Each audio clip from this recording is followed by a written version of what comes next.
Here we go. Hey Sunrise, it's Andrew here with your small group questions for this week as we bring the book of Genesis to a close. So we're going to be beginning in 49 verses 29. We're going to carry through all of chapter 50. And so as we approach the end of chapter 49, we had the last words of Jacob there predominantly displayed in his blessings and curses, if you will, to the sons and tribes. And then we have his death. So what are some of the things that stand out here right at the end in this summation of Jacob's final words and his commands to his sons to bury him back in the promised land in the cave that Abraham promised? What stands out in this final command, and how does that tie all of the Abrahamic story together? How does this show us the progression of the work of God beginning back in chapter 12, bringing it all the way forward here now to chapter 50? What are some things that stand out? What stands out in the names given? Again, bringing to completion some of the things that have been left unspoken up to this point. So what do you make of that? And then as you work through it, then we have Joseph's response to the death of his father. We see the weeping. But even more than that, we then see this procession to bury. So we see a couple things stand out. We have the embalming, and we have the 40 days of mourning, waiting for that to come to completion, and then the transport of Jacob's body. What are some of the shocking elements that stand out in this story that we haven't seen in other patriarchs? What stands out in this event to us, especially if you're the original audience? If you are the Israelites headed into the promised land who experienced slavery in Egypt, what would stand out to you about this event that is transpiring in the life at the conclusion of Jacob's life? How does that kind of set forward even some of the fruition of some of the covenant promises that we saw back in chapter 15? So again, a lot of what we see here in chapter 50 is a wrap up and bringing to an end of the Genesis narrative as it sends us forward into the book of Exodus.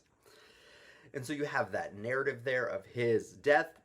But then we bring ourselves back into the Joseph narrative a little bit more as the brothers then rehash this question of now, will Joseph seek revenge?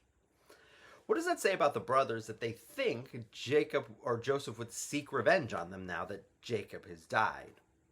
What does that tell about the brothers? Ultimately, as well as we see Joseph's response and then his character. What stands out about his response and the fact that he comforts them kindly? Is that the nature of what you would expect from what the brothers think of him? How does that counter their thoughts about Joseph? And again, that then leads us to that response in the wonderful text of 19 through 20 in this proclamation of, am I God? What you had meant for evil, God had meant for good. So as you take that whole text together, how is that a wonderful encapsulation of the book of Genesis? How have we seen that phrase play out time and time again? Not just in the Joseph narrative, but in all of Genesis, beginning at chapter 1 and coming all the way to 50. How have we seen that play out time and time again? The goodness of God in spite of the evil of man. How have we seen that at work? Then of course we see Joseph buried, and Joseph's death, and in his death that hope for a future in the promised land. So what stands out in his final words? How would the original audience again have received this promise, this hope that God would bring them out? And again, how this all ties back to the covenant promise in chapter 15 of the sins of the Amorites were not yet complete. And so all of these promises and prophecies in coming together here at the end in chapter 50. So how do these things all come together?